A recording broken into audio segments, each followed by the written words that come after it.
Welcome back to the Neurodiverse Voices podcast, and hello, season 4.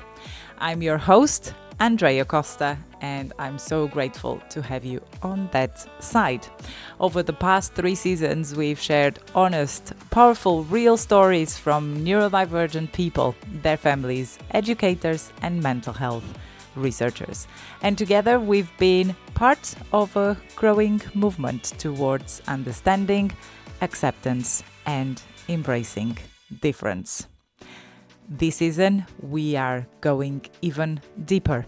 We will be exploring late diagnosis, masking burnout, menopause, mental health, and how neurodivergence intersects with identity, culture, and lived experience. You'll hear from creative minds, parents, and most importantly, from neurodivergent people themselves in all their complexity and brilliance. So whether you've been with us from the very beginning or this is your first time listening or watching, welcome. This space is for you. Let's begin season 4 of the Neurodiverse Voices podcast. Hi everyone, I have someone very special who I admire very much with me. We, at this point, most of us are still raising our children and young people, and she has already raised 2 young men. He was one of them. One of her sons was my previous guest on the Neurodiverse Voices podcast, and I would like to welcome Mandy Richardson. Hi, Mandy. Hi, thank you for having me. Thank you for accepting to be interviewed. How are you feeling? A little bit nervous. It's fine. We are all always a bit nervous when we are being recorded, but let's make this a nice chat most of a coffee between friends. So, Mandy, can you start by sharing your journey? You know, what? So, besides being a mom to Alex, this inspired advocacy. You've been fighting not only for Alex, but you are also a professional at the school. So, what has brought you to here? Okay, well, I guess very early on, I realised that when Alex was first diagnosed, the only person who could really speak up for him was going to be me. And the more I learned about his autism and the lack of services, the more I understood that I would need to be his voice. Yeah. So that's the start of the journey, really. Yeah. And now he's 26, right? I think I was saying he was 22, and then he was telling me, Andrea, I'm 26. For some reason, I had 22 in my head, and he's become an inspiring young man as well. So well done, and that's one of the reasons I really admire you. And you've done a brilliant job with him. You have a fantastic son. When Alex was growing up, what were some of the biggest challenges you faced supporting him in childhood? I guess the challenges were the complete lack of understanding of autism and, what life looked like for Alex in particular. He had lots of sensory issues. There wasn't really lots of information at the time. I'm talking about 21 years ago, around sensory issues and the impact that had on children. We had some excellent primary school teachers who celebrated every milestone that Alex made, and they weren't necessarily the same milestones as the other children in his class. I think, it's always difficult in school, isn't it? There is always, you always want more for your child, and funding is an issue, lack of the appropriate adults to support your children. And, I experienced real ignorance around the subject of neurodiversity. Fortunately, there is more awareness of it now. Yeah. But 21 years ago, we felt pretty much on our own. We were dealing with it. I remember Alex in his interview, he mentioned that one of your, I don't remember if it was a friend or an acquaintance, told you, is he going to be okay or something like that? Is he going to be normal? Is he going to be normal? Or is he ever going to be normal? Yes. And what does normal look like? And obviously when your child's young, you don't know how that would look. I guess we all want our children to be happy, to find a partner, to be able to work, to be independent. I'm very happy to say all of those things have happened for Alex. But 21 years ago, when you're at the start of the journey, you're not sure what the future holds. Yeah, definitely. And can you share a moment that made you feel especially proud of his progress? Well, I guess you're proud of him in general because he's achieved so much at the age of 26 already. But I think Alex makes me proud every day. I think he's the happiest person I know with the sunniest disposition. I think if we could all be a bit more like Alex, life would be good. When he first wrote his name, I was proud of him. When he learned to read, I was proud of him. When he passed his SATs, I was proud of him. His GCSEs, his driving test.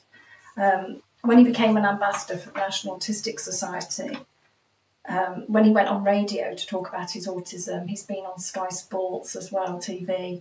There are so many things that he's done. His short film, was really emotional for us. And really the start of him opening up and being able to talk about his journey and how he felt about it. Yeah, he went to an autism conference at Excel in London, something I could have never have done. yes, Even at this point in my life.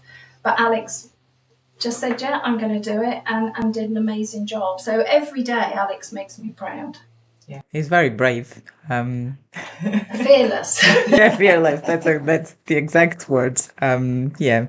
So, while Alex was growing up, what role did you mentioned this briefly already, but there might be something else that you'd like to add. What was the role that schools and communities and external organizations played in Alex's journey?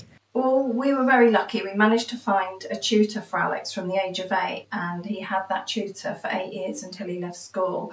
He was a wonderful man named Ian Payton, and he worked at a secondary school as a Senko and retired.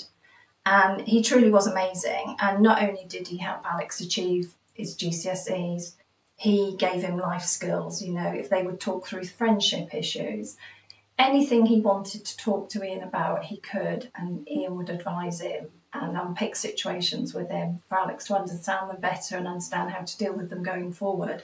So whilst initially it was to help him academically, actually, it was so much more than that. So he played a huge role in Alex's life. I think also very early on, I found an amazing lady in London who was called Jessica Luff, and she dealt with behaviour. And we went to her on a regular basis, and she actually helped us with desensitising Alex around the smells, the sounds. And I used to do massage therapy with him twice a day, which I did for many years, and also music therapy, which would desensitise him to particular noises. And they all made a huge difference. One of the main things that she did for us is she told us we had to stop giving Alex chocolate. I remember him saying that. And actually it was life-changing. So we went from a house where Alex craved chocolate the whole time to get the dopamine hit, I'm assuming, and then he would have to come down and then I need chocolate, and so it would continue. And as a family we made the decision, no more chocolate. And it really did change our lives because Alex didn't have the meltdowns. He was much calmer. He also understood himself that if he had chocolate he would feel, hyped up and not in a good place. And interestingly, we could always tell if he'd had too much chocolate because his ears used to go red, he was overstimulated. And would say, as he got older, I think I've had too much chocolate today. It was when he was younger, we could control it. As he got older, he had to take responsibility himself, which he does. Yeah, it's about learning your triggers and what are the things that are good for you and are not good for you. I think also we had some really good teachers at primary school. In particular, we had a teacher, I think she was in Alex's year 2, it was called Miss Moles. She's now a head teacher at a school outside of this county, and contacted Alex recently to ask him if he would go in and talk to her children at her school about his autism. But she was fantastic and really one of the ones who always celebrated all of the small milestones. And, really put me at ease and said, don't worry if he's not reading and writing like everyone else, we will get there. And of course we did. Yeah. It just takes a bit longer. It does, yeah. And I think, we also had, really great support from family and friends. In particular, we had some friends, Sharon and Dave. In fact, Sharon's Alex's godmother. They've always been fabulous with him and understood all his needs and taken time. And, you know, as well as we had some very close neighbours, Amanda and Tony, who lived across the road, who had a little girl. And their little girl, Niven, and Alex were best of friends. And they really embraced him and understood him and, you know, accommodated all of his needs as he was growing up. And I think that helped really. So we had support in lots of different ways. It wasn't just school, it wasn't just family. I think it was a combined effort really. It's so important that we have people around us who have that attitude, you know, of embracing and adjusting. So yeah, it's all part of Alex's progress and development until he's become what the young adult that he has become today. So were there any gaps in support, and how did you navigate them? Yeah, I mean, I think we all know there are always gaps. A school don't have an endless pot of money, and as parents we want the best, but we have to accept that isn't always as much as the school can give. You know, I was very lucky. I paid for the tutor, as I said. I also paid for private speech and language therapists to come into school because, again, the services weren't there and Alex struggled with his speech. You know, there were lots of additional things that we did for him. I guess what helped all of that was we were able to claim disability living allowance. So all of that money I was able to use to support Alex. You know, if he wanted extra books, I would buy him extra books once he decided he did like to read. I paid for a one-to-one swimming tutor because she could take him at quieter times and not be part of a big group. So all of those things, you know, that's how we supported him really. Yeah. That's one of the things that worries me actually, is that you know, we can afford that, but there might be other families who you know, might not even be aware of DLA, because I encounter some parents still at this point not knowing that they can claim that. Yeah, we are getting there. I feel like we are getting there, but there's still a lot more work to do to avoid these gaps and this lack of support that happens throughout our journeys. So how has being Alex's mum shaped your views on parenting and on neurodivergence? So I guess being Alex's mum has shaped my views on parenting, and it's been a very steep learning curve.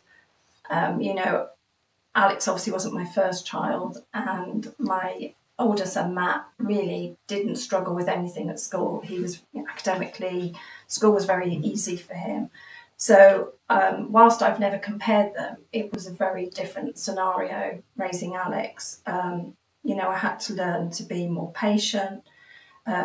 I did become much more passionate about the cause. I think that does happen when you're a parent of a child who is finding life more challenging. You do have to speak up. That doesn't always make you very popular. And I know, you know, at times I probably people felt I was maybe being unreasonable. But I think we do feel passionately about our children. And so I understand when I find parents who I work with who are, you know, passionate, I do get that. And equally, you know, you were saying about the DLA, that's one of the things I've noticed, and I can, in my role now, I support families with DLA paperwork. I was fortunate enough that there was a carers group in Didcot, and they helped me. And I've never really forgotten that, and that impact of filling out the forms, and it's quite a daunting task. So that's one of the things I'm able to support now with. Yeah, that's I remember when I filled ours as well. I was I didn't have any help filling it out, but I had some guidance from the earlier support team at the time. But yes, it's a massive printed form, and you there's so much that you need to put onto there, and then you have to collect different documents. But it's so fantastic to see, you know, all these carers and parents groups that we kind of create ourselves, and we are there for each other, and we support each other with these kind of things that Otherwise, if you're sometimes waiting for the support of a local organization, it might be more challenging. So that's great to see.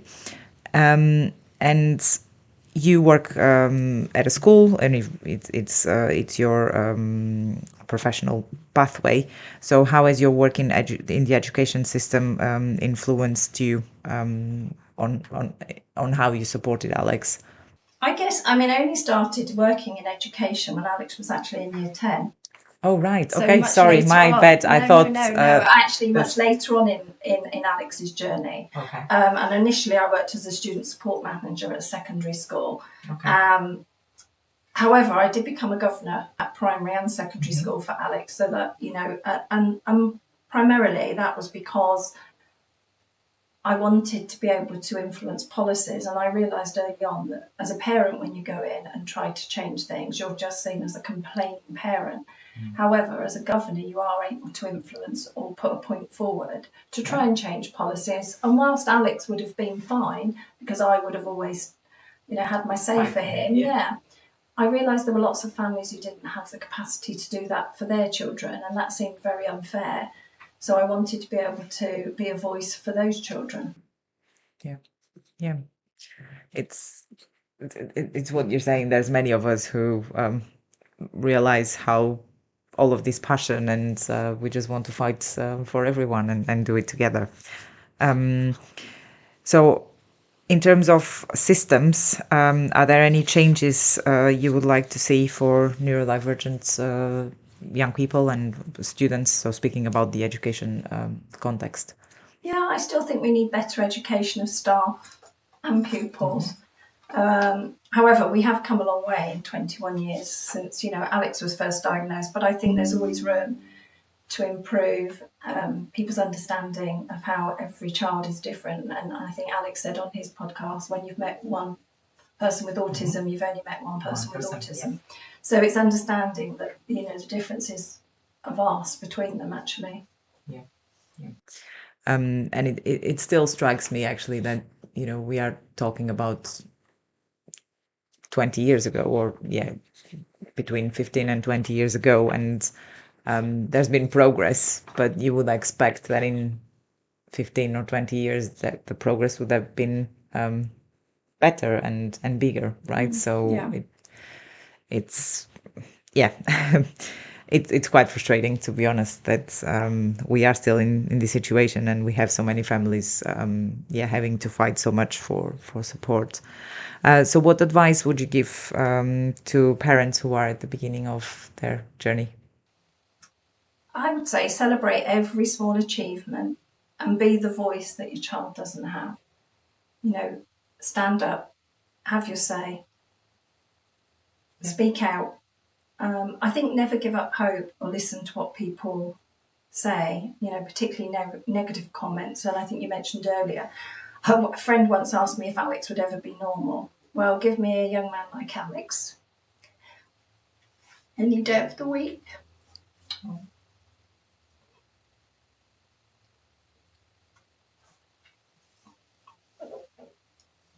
He truly is the kindest, most caring and most amazing man. And I shared with you earlier a poem which is called, it's not really a poem, I guess it's an analogy. It's by a lady called Emily Pearl Kingsley, and it's about having a child with a disability and how you've looked forward to going to, for example, Italy, and actually you end up in Holland. And it isn't what you planned, but it's just as beautiful. So that's what I would say to parents. Celebrate everything that they achieve and be proud of them. The fact that it's different doesn't mean that it's bad or less good. It's just a question of adapting and adjusting to what you have in your hands. And thank you for sharing the poem. I had the chance to read it before the interview, and I love it, and it's one of the things that I would like to share with everyone. So if you don't mind, I will actually link on the episode's release for the audience to read and to have access to. So Alex is thriving as a young adult. What do you think has been key to his success? Well, I would like to claim all of the credit, but that wouldn't be fair. I mean, there are so many people who have played a role in Alex thriving, really. I mean, Jeff, Alex's dad, my husband, Matt, my other son. I think they say it takes a village to raise a child, and I would have to agree. Our village is all of our friends and families. We have always encouraged Alex and told him he could do whatever he puts his mind to, and he has fully embraced that. Yeah. That's it. It's a loving village. When I always say, and I truly believe that when there's love, anything can be achievable. How did you balance, your advocacy for Alex with your own personal and professional needs? I mean, I was very fortunate, and I only worked part-time in order that I could take Alex to school every day and pick him up. That was really important for him. He didn't want to go to after-school clubs. He didn't want to go to holiday clubs. I was always very upfront with any employers, and I said that I couldn't work the holidays. I obviously didn't want to be paid for the holidays because the time was more important to me. But, I made it quite clear that actually Alex was my priority.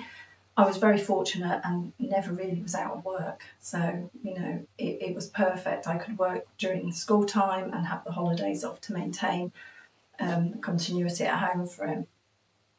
Yeah, which is something that you might not encounter in all workplaces. I think things are changing slightly, with employers and all the awareness, and even regardless of, or out of the neurodivergent topic, there's a lot more flexibility these days.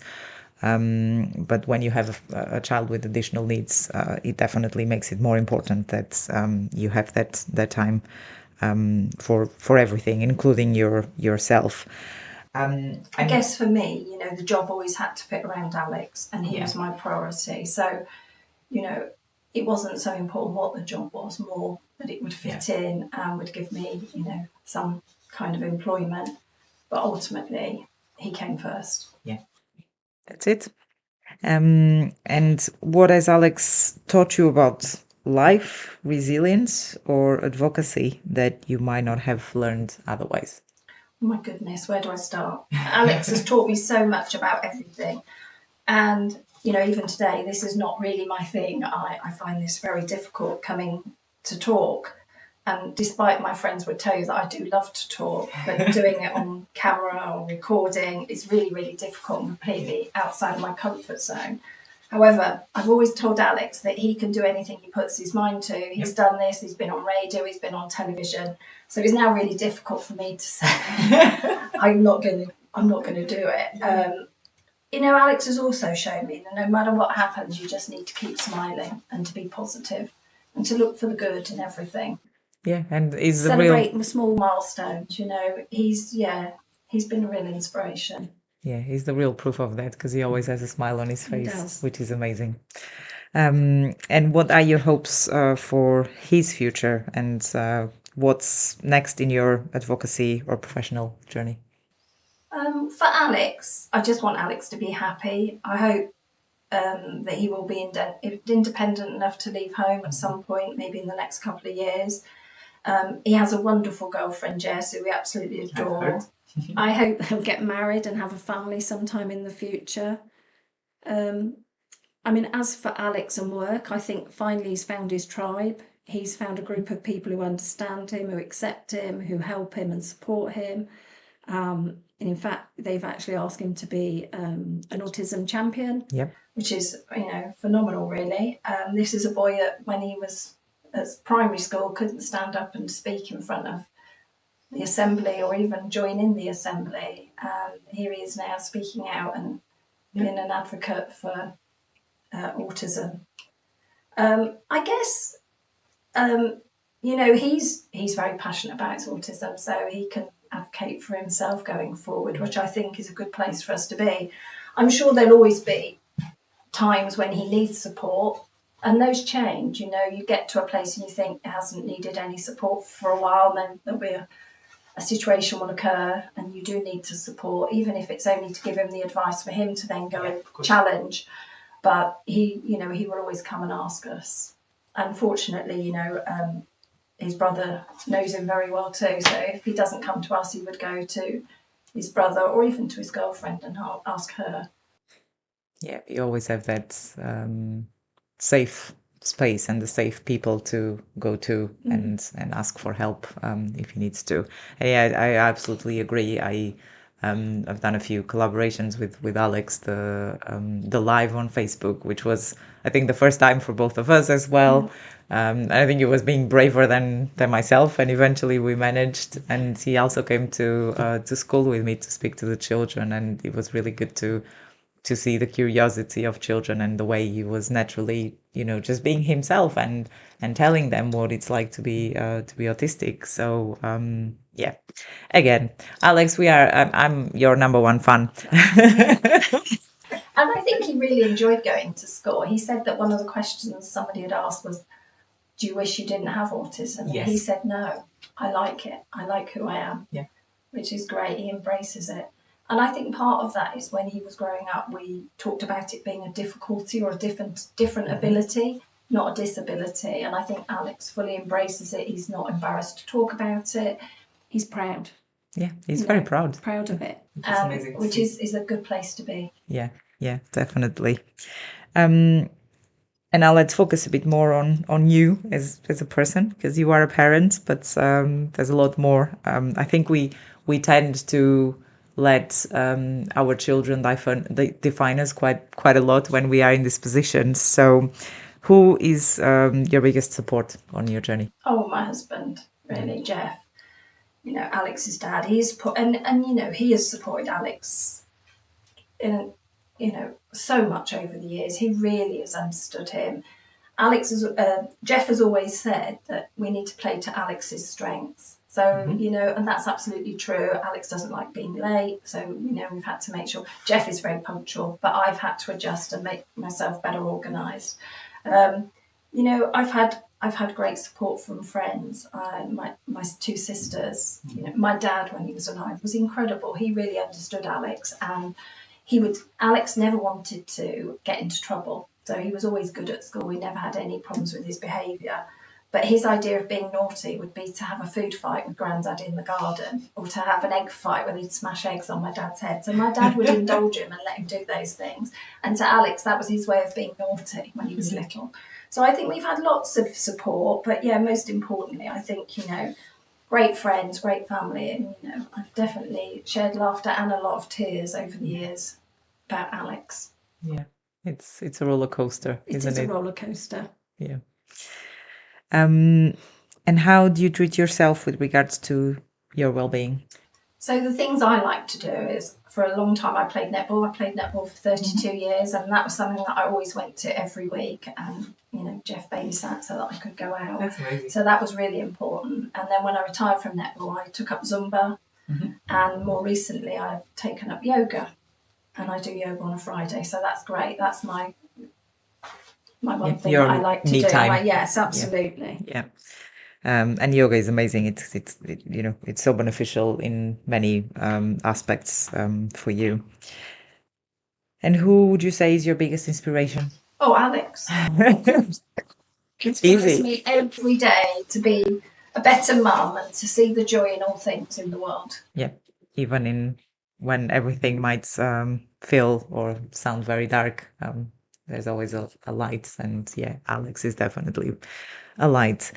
And if you were a superhero or had a superpower, what would that be, and how would you use it to make the world a better place? So I've thought about this one long and hard, and I don't think I'd want the responsibility of being a superhero. That's good. As you disappoint so many people that you couldn't help. However, I know Alex said that Superman would be his superhero, but I would be Christopher Reeve, who played Superman in the original film. As having watched a programme about him, he was much more of a superhero in real life. Having suffered paralysis from the neck down after a horse riding accident, he went on to set up the Christopher Reeve Foundation, and that worked in areas to improve research into spinal cord and brain injury, and to enhance and improve rehabilitation and the quality of life for people who are living with disability and paralysis. That, in my mind, is more of a superhero, Superman, because he inspired people and he gave them great hope. So that's who I would like to be. Yeah, I love it. I love it. You know, my superpower, well, of course, it would be spreading the word about autism and, you know, raising awareness every day. Yeah, of course. Yeah, that's beautiful. And what are your hopes for the future in general? So you shared Alex's, what would you hope for Alex, but in general, in all this neurodivergence realm of ours? I guess for better understanding of any disability, be it in education, and obviously now that Alex is employed, you know, in employment, there's still a real lack of understanding within industry of how, you know, they can make reasonable adjustments, enabling more people with disabilities to work. Yeah, and it's not that difficult. I keep saying this. Sometimes it's all about the small things, but if the lack of understanding is there, nothing is ever going to change. So we need to go back to basics. And finally, if your heart had a voice, what would it tell us? It would tell you to enjoy Holland as it is. For all it has, the rewards are greater than Italy could ever offer. Yeah, and if you read the analogy, you'll understand that comment. Yeah, that's funny because as I asked the question, that was what I thought. Go to Holland. Yeah, so we had the same thoughts. Great, Mandy. Thank you so much. It has been an absolute pleasure to have you on the podcast, and we'll stay in touch. Thank you. And yeah, thank you again. Thanks. It's been a great pleasure to take part. Yeah, great. Thank you.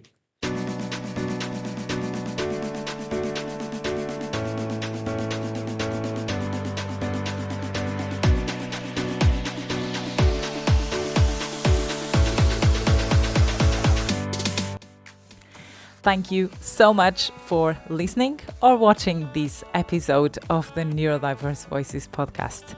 Also, a huge thank you to today's guest for sharing their story with such honesty and insight. If you found this episode valuable, please share it with someone who might need to hear it. And don't forget to subscribe, leave a comment or follow us on social media. It really helps others finding the podcast. You can find all links to everything we talked about today in the episode description.